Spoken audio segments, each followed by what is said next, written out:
First, big tech came in the firing line of mainland Chinese regulators. Then last month, Beijing banned tuition groups from making profits, raising capital, or going public.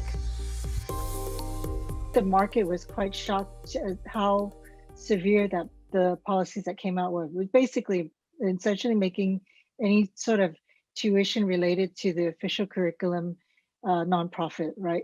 That basically takes out a huge and almost an entire industry.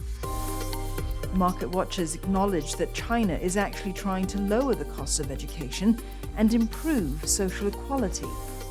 The ban, they say, shows that Beijing is willing to accept short-term pain to achieve its longer-term goals. With all these habits or culture of, learning after school and high tutoring fees and all kind of after-school tutoring, now it would be a big burden for current parents or future parents to bear the costs. The analysts add that the regulations on the education sector are more likely the exception than the norm. When the markets will in doldrums because of these tightening measures, the CSRC, the regulator, actually held a meeting with the banks. And one of the key takeaways is really that the targeted education policies are not meant to hurt companies in other sectors.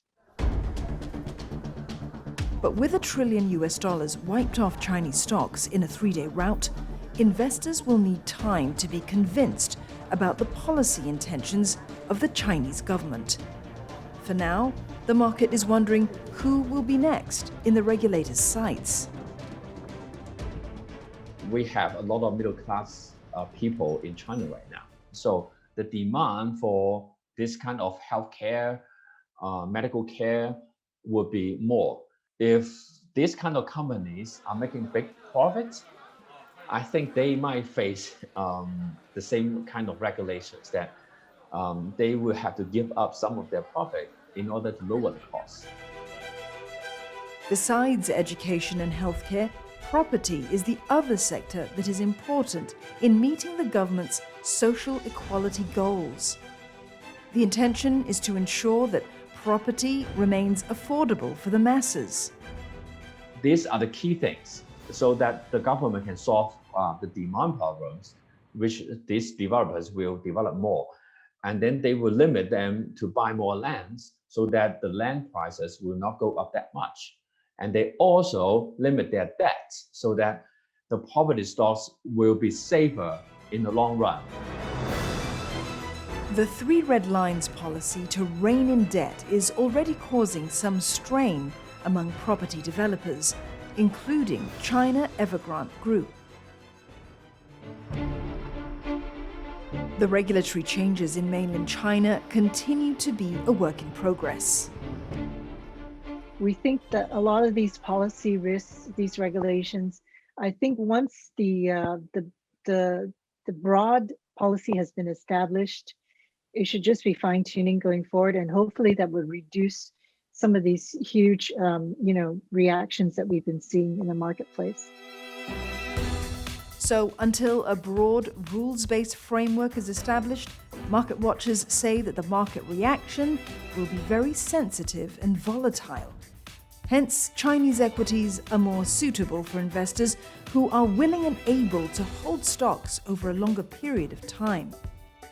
Chinese stocks are listed in the US via American Depository Receipts, or ADRs, in Hong Kong as H shares, and in mainland China as A shares. Market watchers generally agree that investors should avoid the ADRs. Some like the H shares. Our preference would still be probably for the Hong Kong listings.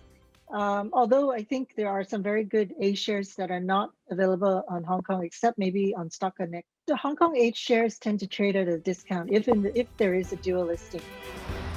While others prefer the A shares. Hong Kong listed shares are a little bit more susceptible to global flows. So if the global markets, equity markets, were to weaken for whatever reason, they could also be affected as well. As for sector picks, there are mixed reactions to big tech plays.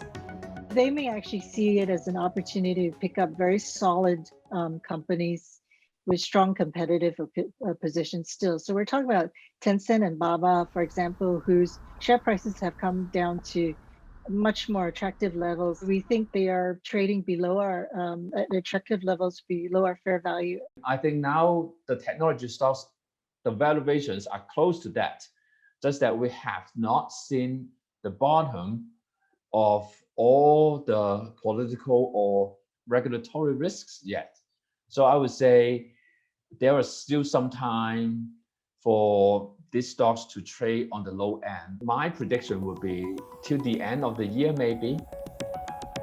Another place to invest is to focus on the companies that won't be subject to much regulatory changes. Old world type industries, general consumption products, things like that. We really don't think there's going to be a whole lot of new policies that would be targeted at those areas. Utilities is another sector that has lower policy risks. So a lot of these are state-owned enterprises in some cases, or it may just be private sector gas utility companies.